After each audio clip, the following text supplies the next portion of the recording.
We're just gonna start all over. Okay, I am writing this under an appreciable mental strain, since by tonight I shall be no more.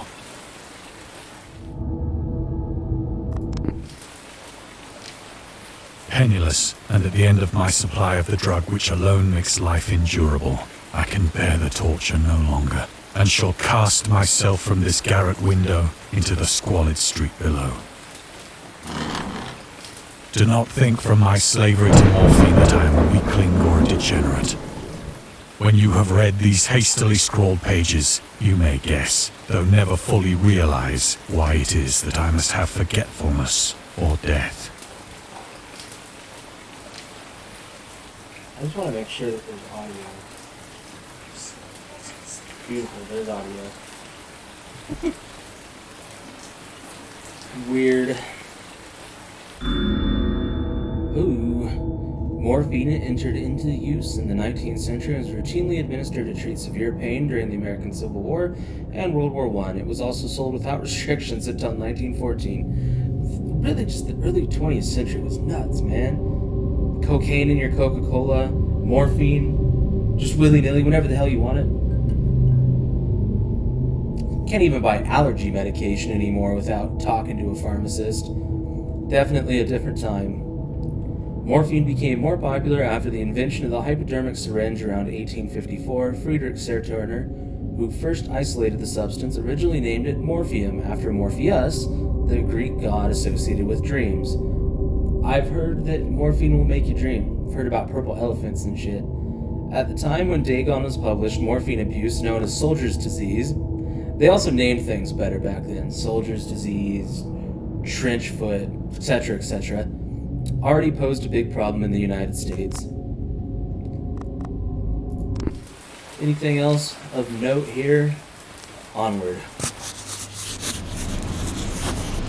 It was in one of the most open and least frequented parts of the broad Pacific that the packet of which I was supercargo fell a victim to the German sea raider.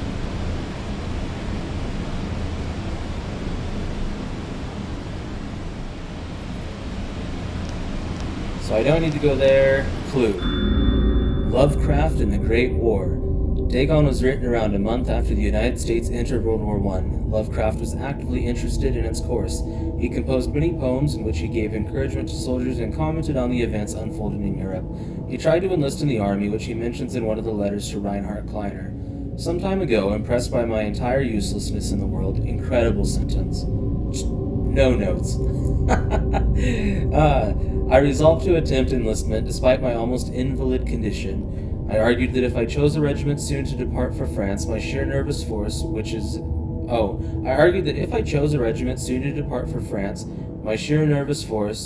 not inconsiderable, might sustain me till a bullet or piece of shrapnel could more conclusively and effectively dispose of me.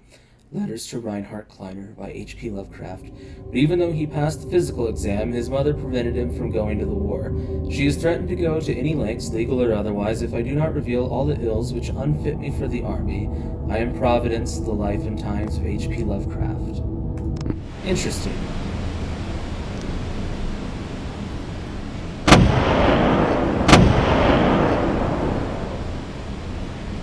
The Great War was then at its very beginning, and the ocean forces of the Hun had not completely sunk to their later degradation.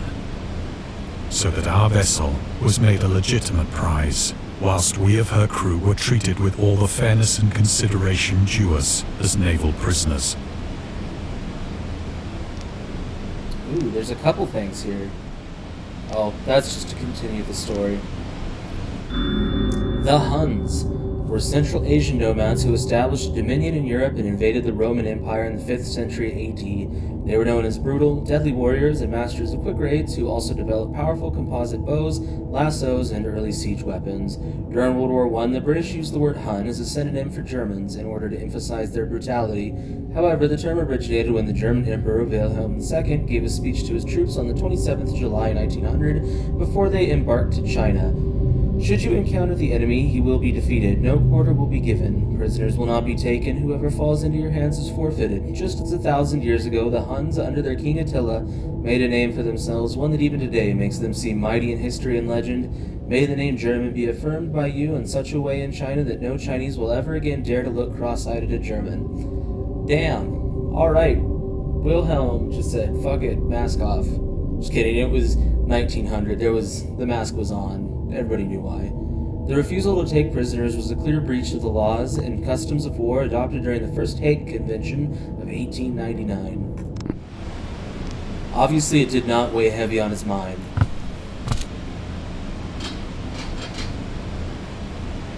So liberal, indeed, was the discipline of our captors, that 5 days after we were taken, I managed to escape alone, in a small boat, with water and provisions for a good length of time. Any other clues or anything? Nope, just this. When I finally found myself adrift and free, I had but little idea of my surroundings.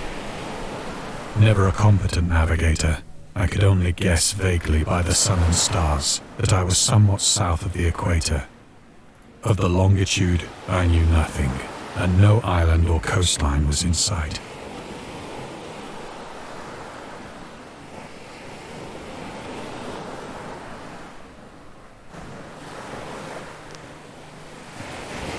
Nothing else? Guess not.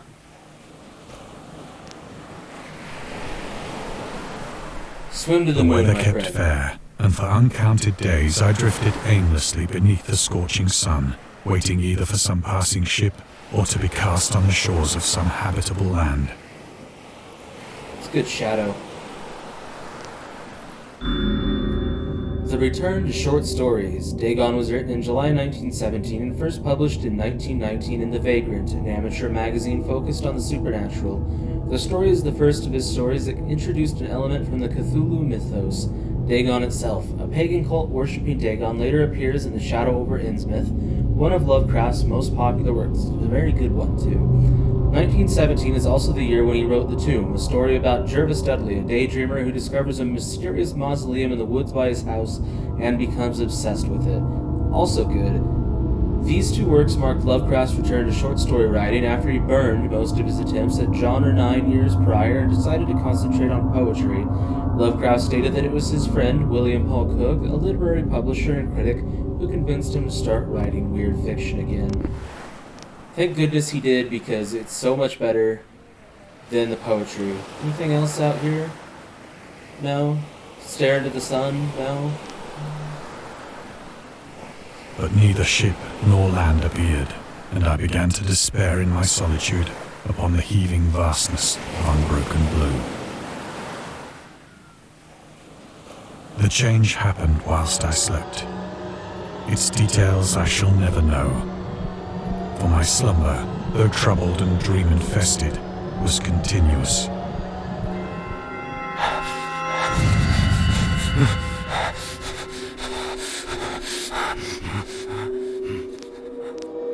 Okay, that's the story progression. Nothing else? Nothing else? Guess not.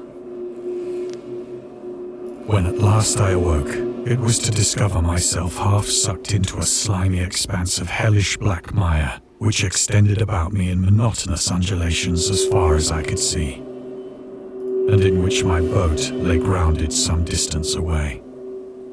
Though one might well imagine that my first sensation would be of wonder at so prodigious and unexpected a transformation of scenery, I was in reality more horrified than astonished.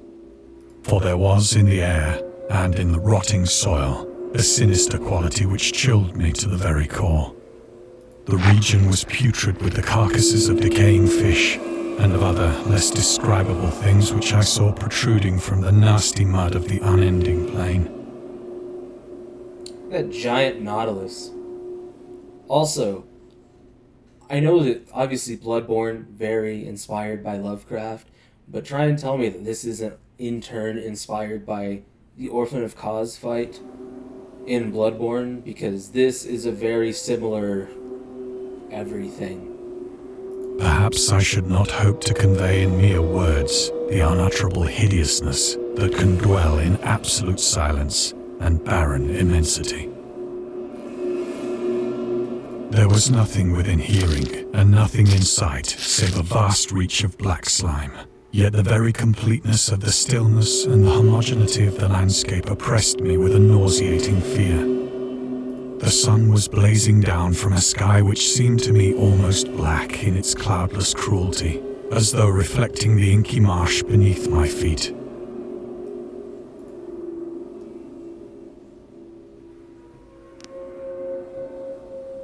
I don't want to continue the story yet. I need to know if there are any clues.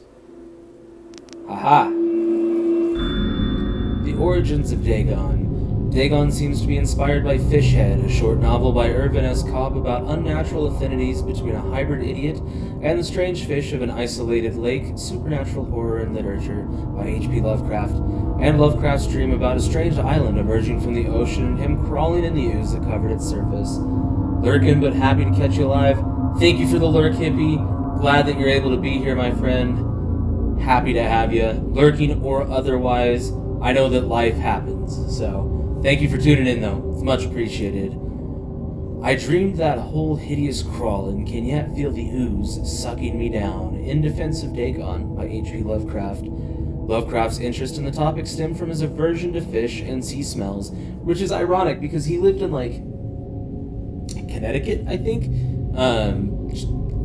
Somewhere where there's obviously a lot of fish and seafood and, the ocean. I have hated fish and feared the sea and everything connected with it since I was 2 years old, but I cannot recall what earlier experience gave me such a profound and lasting aversion to the sea and seafood. Yeah, he definitely was not born into the right area. Sorry there, friend.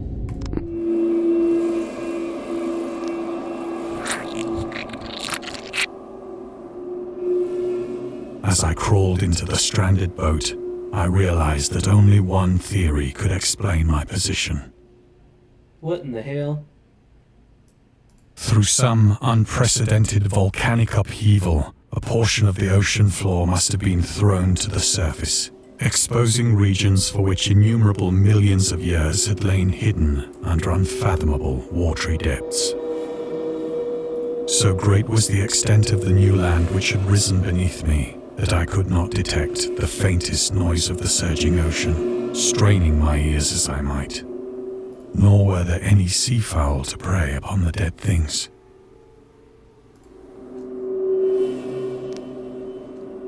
That moves me onward. Ooh, giant hint. The mystery of volcanic islands. Volcanic eruptions sometimes result in the creation of islands. Most of them are transient and erode after some time, but some prove permanent. The floating pumice, porous rock created when superheated pressurized rock is ejected from a volcano, can move across long distances and transport barnacles and microalgae that cling to it. In 2001, rafts of pumice created during the eruption of a volcano near Tonga sounds like a D.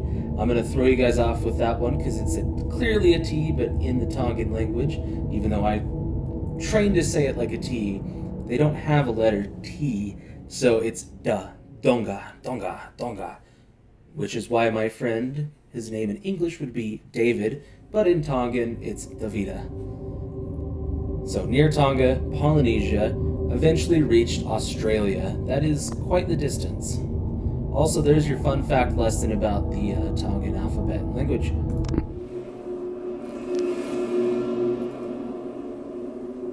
For several hours I sat thinking or brooding in the boat, which lay upon its side and afforded a slight shade as the sun moved across the heavens.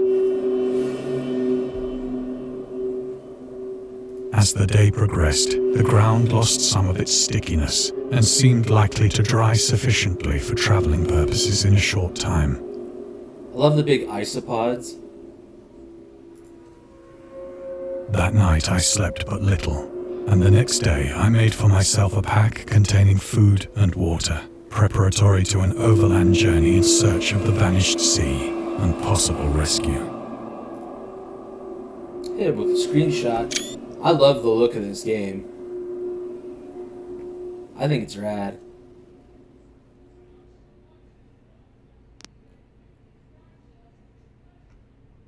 So that's there. Looks like that's that. Just move on. On On the third morning, I found the soil dry enough to walk upon with ease. The odor of the fish was maddening, but I was too much concerned with graver things to mind so slight an evil, and set out boldly for an unknown goal.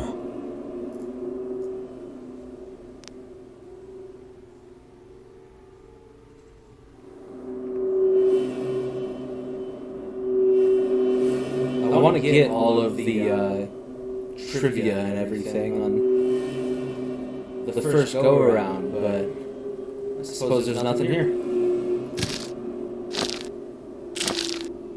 I hope he stepped over that squid. All day I forged steadily westward, guided by a faraway hummock which rose higher than any other elevation on the rolling desert.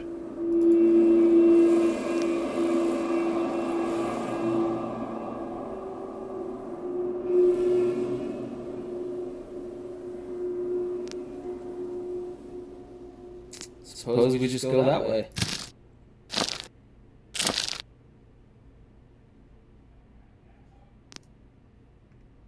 Hey, it's a whale. Hideo Kojima, where are you? Yeah, it is a point-and-click game. It's basically, from my understanding and what I've seen so far, it's telling the entire story of Lovecraft's Dagon short story.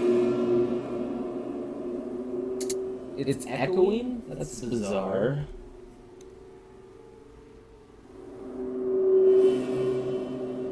Not unheard of, though. Let me see if I can figure it out. I don't want to do any of that just once. Here we go.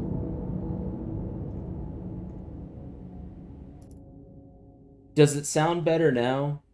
For some reason, it had two of my microphone inputs.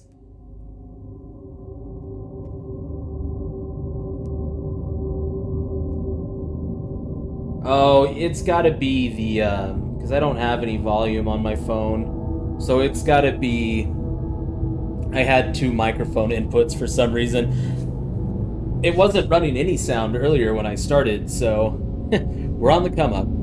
But what I was saying about the game is it's the short story Dagon by H.P. Lovecraft, and they've just visualized it. So all the dialogue and everything that you've heard so far in the game has actually been the text of the book. So we're just making our way through. But thank you for the heads up. I don't know what the hell is going on. Technology issues, you know how it is.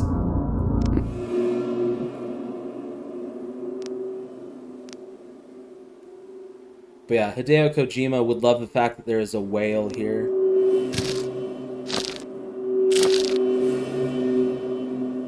That night, I encamped, and on the following day still travelled toward the hummock, though that object seemed scarcely nearer than when I had first espied it.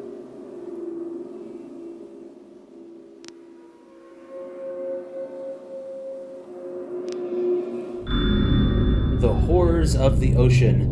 The creator of the Cthulhu mythos and the fictional underwater city of R'lyeh was convinced that life could not exist at the bottom of the ocean because the water pressure would make it uninhabitable. Or unhabitable? I guess uninhabitable would be a double negative. Say unhabitable. Today we know that the darkest depths of the ocean are home to many peculiar organisms. The deepest dwelling fish we have discovered so far, the Mariana snailfish, can live about 8,000 meters, more than 26,000 feet, below the ocean's surface, in never-ending darkness and at hellishly crushing pressures, hundreds of times stronger than those found at sea level. Upon glancing at the modern photo of deep-sea creatures, such as the anglerfish, the fangtooth of the viperfish, and their truly Lovecraftian characteristics, it's hard not to find some irony in this. Yeah, the bottom of the ocean's home to many horrific things.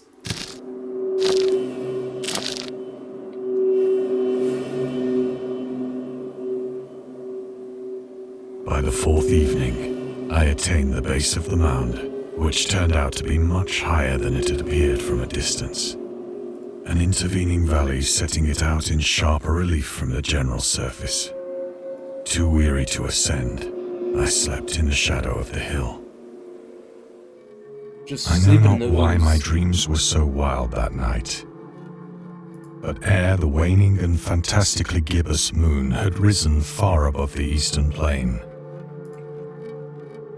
I was awake in a cold perspiration, determined to sleep no more. Such visions as I had experienced were too much for me to endure again, and in the glow of the moon I saw how unwise I had been to travel by day. Without the glare of the parching sun, my journey would have cost me less energy. Indeed, I now felt quite able to perform the ascent which had deterred me at sunset. Picking up my pack, I started for the crest of the eminence. Aha, stuff I need to see. The Loner. Contrary to popular opinion, Lovecraft was not an ever-frowning, eccentric, grumpy loner. He considered himself to be a person who appreciated humor. Moreover, he would often meet with friends in his apartment or at various cafes in Brooklyn and Manhattan. At times, his social life was so intensive, his work would suffer for months. There was a point when he finally decided he needed to put an end to daily meetings and loitered in New York cafeterias and resorted to hiding at home and reading with the main room light turned off, pretending he wasn't there whenever a friend knocked on his door. He also had another method of deterring his guests, which involved greeting them in a bathrobe with an unmade bed visible in the background and piles of papers scattered across the floor. I guess that's one way to tell someone to go away, you know? Anything else of note? Doesn't look like it. I have said that the unbroken monotony of the rolling plain was a source of vague horror to me. But I think my horror was greater when I gained the summit of the mound and looked down the other side into an immeasurable pit or canyon, whose black recesses the moon had not yet soared high enough to illumine. I felt myself on the edge of the world, peering over the rim into a fathomless chaos of eternal night. Through my terror ran curious reminiscences of Paradise Lost, Little John Milton, nice reference. and of Satan's hideous climb through the unfashioned realms of darkness. As the moon climbed higher in the sky, I began to see that the slopes of the valley were not quite so perpendicular as I had imagined. Okay, so that's where we need to go. I think it's just a moment where we gotta go ahead. Ledges and outcroppings of rock afforded fairly easy footholds for a descent, Still pretty straight up and down, all things considered. whilst after a drop of only a few hundred feet, the declivity became very gradual.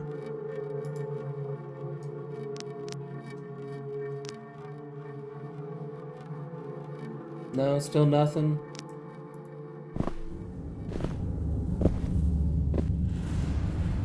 Urged on by an impulse which I cannot definitely analyze, I scrambled with difficulty down the rocks and stood on the gentler slope beneath, gazing into the Stygian deeps, where no light had yet penetrated.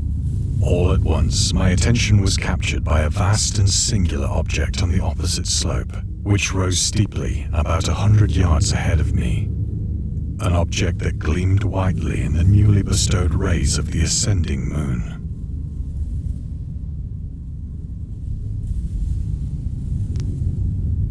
So we can move ahead. And that looks like it's about it. Just move ahead. Got it. That it was merely a gigantic piece of stone, I soon assured myself. But I was conscious of a distinct impression that its contour and position were not altogether the work of nature. A closer scrutiny filled me with sensations I cannot express.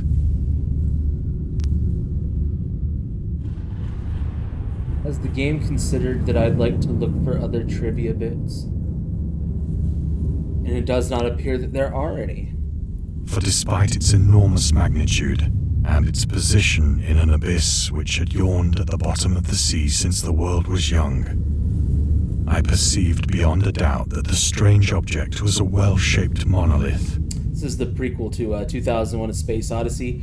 In between the part where the monkeys are like evolving into hunters with tools and the spaceship. So this is set in about 1915. Yeah, that would actually track in a weird roundabout way. in between Act 1 and 2 of 2001: A Space Odyssey. Whose massive bulk had known the workmanship and perhaps the worship of living and thinking creatures. Dazed and frightened, yet not without a certain thrill of the scientist's or archaeologist's delight, I examined my surroundings more closely.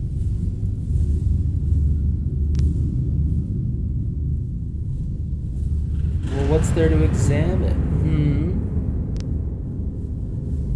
Nothing, apparently. Sounds grimy. The moon, now near the zenith, shone weirdly and vividly above the towering steeps that hemmed in the chasm.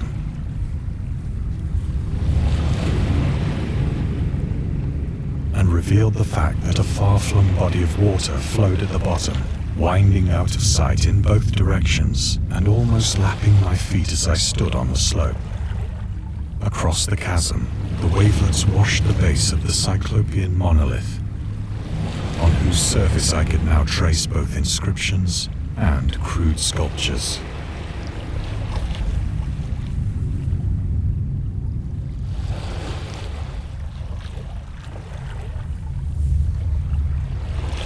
I'm gonna get all that trivia.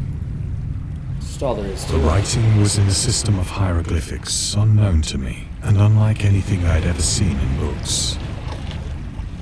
Look at Cthulhu just hanging out in the middle. Consisting for the most part of conventionalized aquatic symbols such as fishes, eels, octopi, crustaceans, mollusks, whales, and the like. Several characters obviously represented marine things which are unknown to the modern world, but whose decomposing forms I had observed on the ocean-risen plain. It was the pictorial carving, however, that did most to hold me spellbound.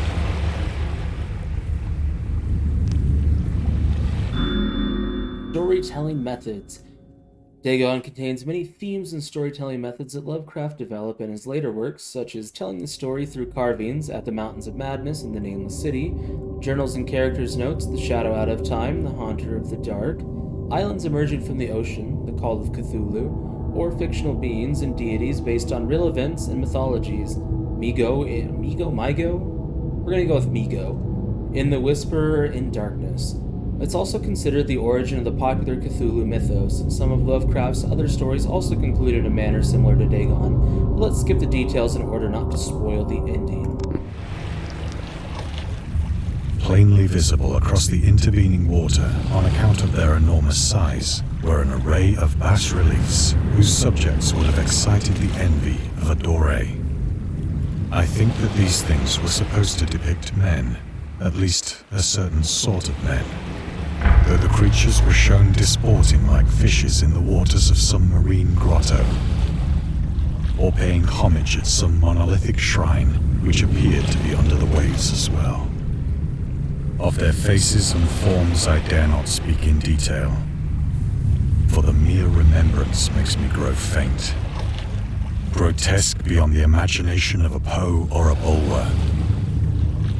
They were damnably human in general outline, despite webbed hands and feet, shockingly wide and flabby lips. The one on the right looks like the mask of the Outsider from Dishonored. Glassy, bulging eyes, and other features less pleasant to recall. Curiously enough, they seem to have been chiseled badly out of proportion with their scenic background. For one of the creatures was shown in the act of killing a whale, represented as but little larger than himself. Oh, my friend, but that is correct. I remarked, as I say, their grotesqueness and strange size, but in a moment decided that they were merely the imaginary gods of some primitive fishing or seafaring tribe. Some tribe whose last descendant had perished eras before the first ancestor of the Piltdown or Neanderthal man was born.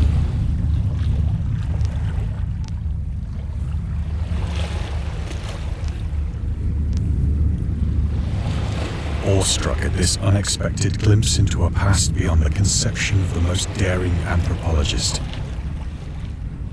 I stood musing whilst the moon cast queer reflections on the silent channel before me. Then, suddenly, I saw it. With only a slight churning to mark its rise to the surface, the thing slid into view above the dark waters.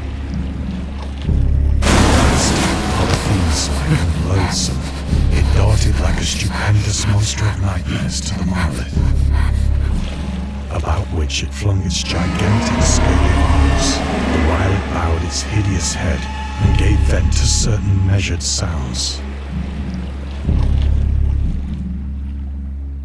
I think I went mad then.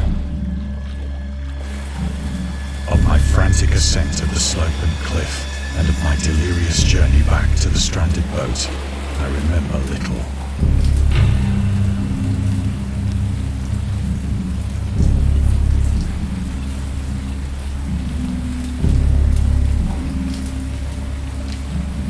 Guess I'm not missing anything.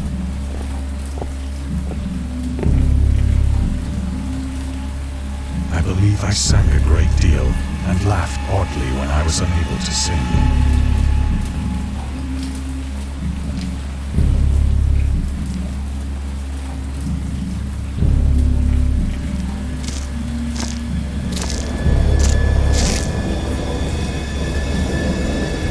Indistinct recollections of a great storm sometime after I reached the boat. At any rate, I knew that I heard pearls of thunder and other tones which nature utters only in her wildest moods.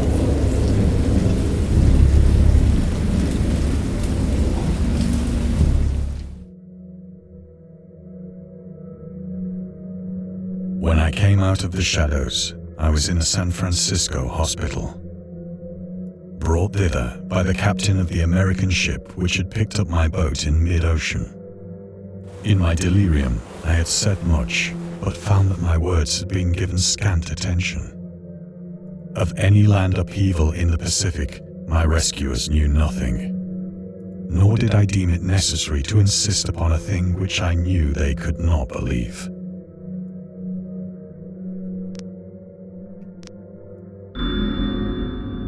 The journalist. Lovecraft was a prominent figure in the world of amateur journalism. In 1915, he started publishing his own journal called The Conservative, which included political and social commentary, poetry, short stories, and literary criticism written by him and other authors.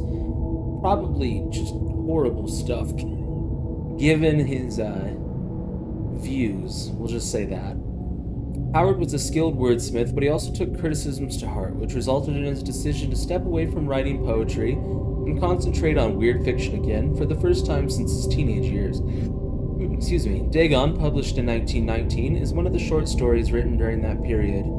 In this example excerpt from The Conservative, the master of horror fiction explains his attitude towards warfare and the idea of world peace. Why any sane human being can believe in the possibility of universal peace is more than the conservative can fathom. Should the entire civilized world agree simultaneously to disarm, one or more nations would undoubtedly retain secret armaments and at the proper time take advantage of their more altruistic and less astute contemporaries in a wild career of conquest against unarmed victims. No country is or ever can be above warfare until the basic impulses of the human animal shall have miraculously changed. Alright, I'm not going to get into that, but whatever. Mr. H.P. Lovecraft. I think that's...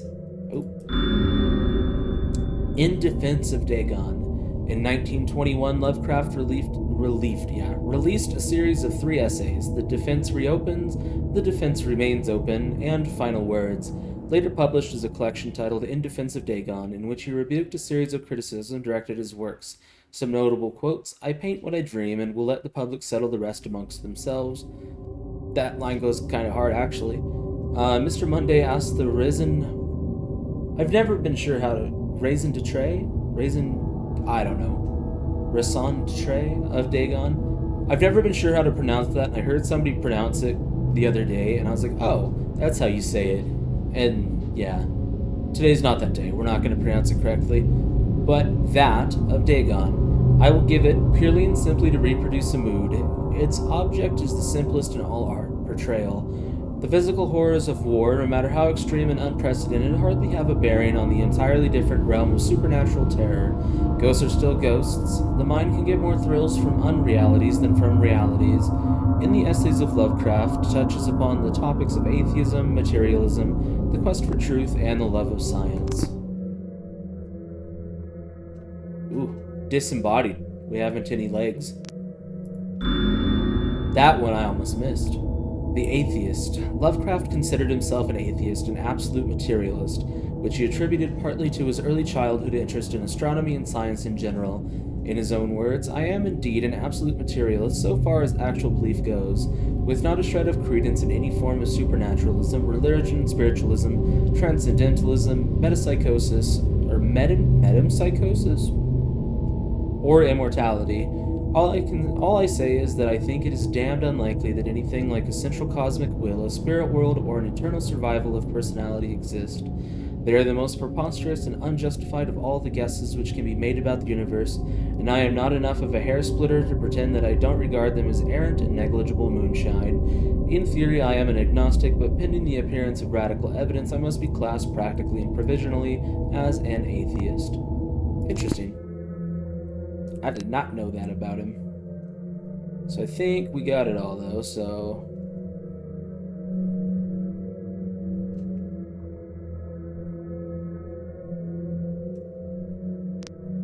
Yep, I think we got it all.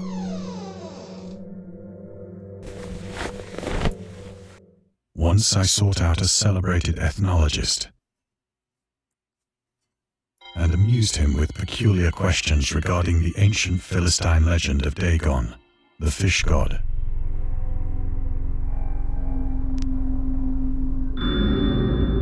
Dagon. The music's so loud when you pull up the trivia stuff. Dagon was the main deity of the Philistines, worshipped throughout the Middle East as the ancient god of fertility and crops. In Hebrew, the word Dagan was a common noun for grain. The rulers of Akkad, Mesopotamia, chose him as the patron saint of their war conquests. He also appeared as the judge of the dead in the Assyrian poem and an underworld... in an Assyrian poem. And an underworld prison warden in one of the Babylonian texts. He is often mistakenly taken for a fish god due to the wrong interpretation of his name, as in Hebrew the word dag means fish. Dag, I don't know if it's pronounced, one-to-one. In H.P. Lovecraft's works, Dagon is an underwater deity ruling over the deep ones, a humanoid race with fish traits that resides in the oceans. He is worshipped by a secret cult called the Esoteric Order of Dagon. Interesting fella, that Dagon.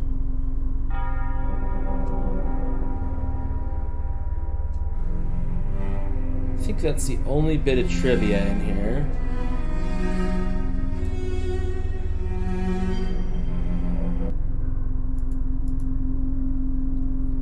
Oh, nope, didn't do it that time. I'd say it kept twice when I went past there. Alright, onwards then.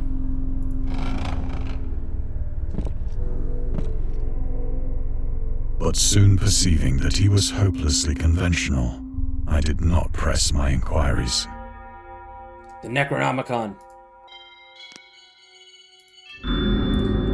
August Derleth and the Cthulhu Mythos. August Derleth was an American writer and anthologist. He also befriended Lovecraft and published many of his works through his company, Arkham House. Fairly certain Arkham House still exists to this day. Although he greatly contributed to the popularization of the author's works after his death, he is surrounded by numerous controversies. One of his most questionable decisions involved introducing the good versus evil doctrine. Derleth was a devout Catholic, to the Cthulhu mythos, which contrasted with Lovecraft's view of the world and his approach to cosmic horror. As a result, the author's works are often misunderstood and misrepresented in today's culture. It is also worth noting that Lovecraft was never really interested in creating mythology, and the term Cthulhu mythos was coined by Derleth after the author left the mortal plane. Okay, so that's where you move onward. I think I just heard my dryer buzz. Anything else around here? Just that? The Marketer. Lovecraft's attempts to find a job in 1925 were influenced by advice he received from friends. Among others, he started freelancing for a marketing magazine where he would write announcements and commercials. Feel free to judge his copywriting skills for yourself. From an ad for Curtis Woodwork. Curtis Woodwork embraces both the usual structural units and the cleverest contrivances of built-in or permanent furniture, such as bookcases, dressers, buffets, and cupboards. Every model is conceived and created with the purest art, ripest scholarship, and mellowest craftsmanship which energetic enterprise can command, and made to conform rigidly to the architecture of each particular type of home. The cost, considering the quality, is amazingly low, and a trademark on the individual pieces prevents any substitution by careless contractors. That's a pretty wordy advertisement to say that it's high quality, low price. But hey, power to you, Mr. Lovecraft.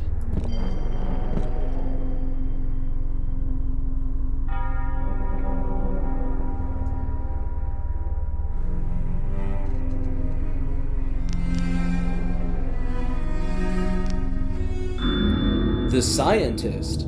These days, the word scientist is a widely accepted term, but at the time Dagon was published, it was subject to a wide debate. After the author used it in the story, critics pointed out that man of science was a more appropriate term to employ. He admitted, in defense of Dagon, that if Dagon were to be reprinted, he would indeed use the phrase they suggested. Scientist was coined as an analog to artist, to be used when referring to those studying different branches of science.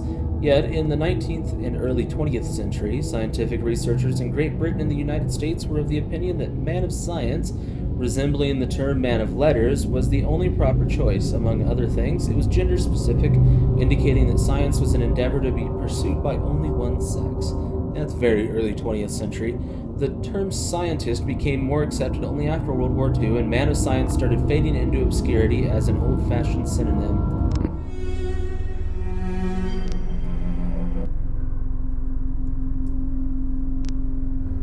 I think that's all I've got in here.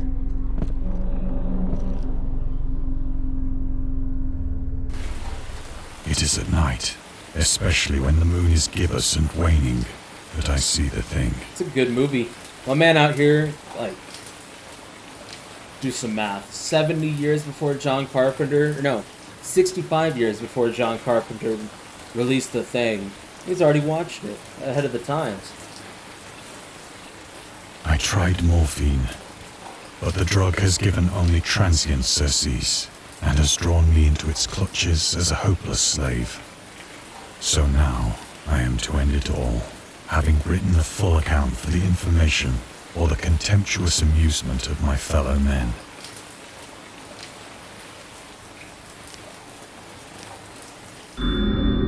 Lovecraft on tobacco and alcohol. Let me try that sentence again. Lovecraft hated tobacco, even though he used to smoke when he was 12. Well, alright. Waking up to go to your 7th grade class and just ripping cigs the whole way. In order to look and feel like an adult, in his correspondences with friend Reinhard Kleiner, he claims that he quit as soon as he started wearing long pants. I want to know what the demarcation is between I can smoke as a childish endeavor, and I now wear long pants, I can no longer smoke. Curious. He also had a very strong opinion about alcohol, as evidenced by his letter to Zelia Brown dated 13th of February 1928. As for the matter of drinking, I have never tasted intoxicating liquor and never intend to. Having a strong aesthetic disgust at anything which blunts or coarsens the delicate natural equipoise of the evolved human intellect and imagination. Drinking excited my personal repugnance, hence I don't drink. Let the herd do what they will. I am rather in favor of prohibition. The prohibition of any one antisocial force as well as any other. Yeah, I mean, this guy's just a proto-Trump voter. It's a kind of a teetotaler.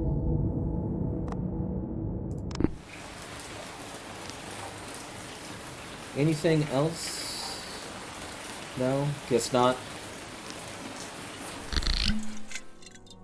Often, I ask myself if it could not all have been a pure phantasm. A mere freak of fever as I lay sun-stricken and raving in the open boat after my escape from the German man of war. This I ask myself, but ever does there come before me a hideously vivid vision in reply. I cannot think of the deep sea without shuddering at the nameless things that may at this very moment be crawling and floundering on its slimy bed. worshipping their ancient stone idols and carving their own detestable likenesses on submarine obelisks of water-soaked granite. I dream of a day when they may rise above the billows to drag down into their reeking talons the remnants of puny, war-exhausted mankind. Of a day when the land shall sink and the dark ocean shall ascend amidst universal pandemonium.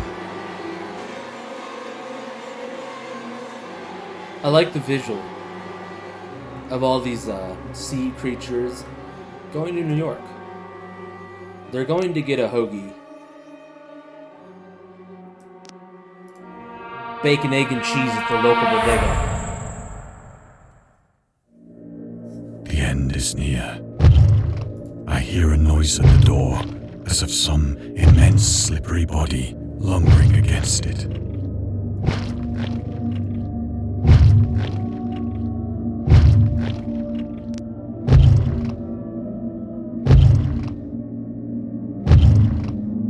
No trivia, no more? Suppose we've seen it all.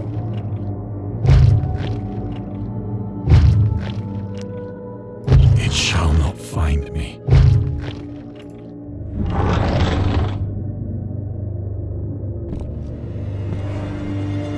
God, that hand!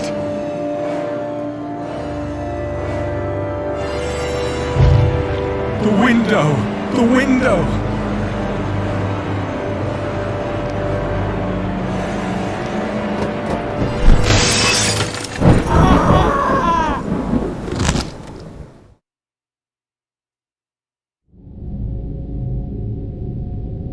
We hope you enjoyed immersing yourself in our little pool of cosmic horror. We would appreciate it if you took a moment to rate Dagon and check out other games and DLCs. I know this is like the audiobook and everything, as well as like a text file of Dagon. This one is a actual new, kind of like what I just played. Interactive novel, I guess? Interactive short story? Comes out on Wednesday, so I suppose we'll have to return to that at another point. I've never read The Little Glass Bottle, so it would be a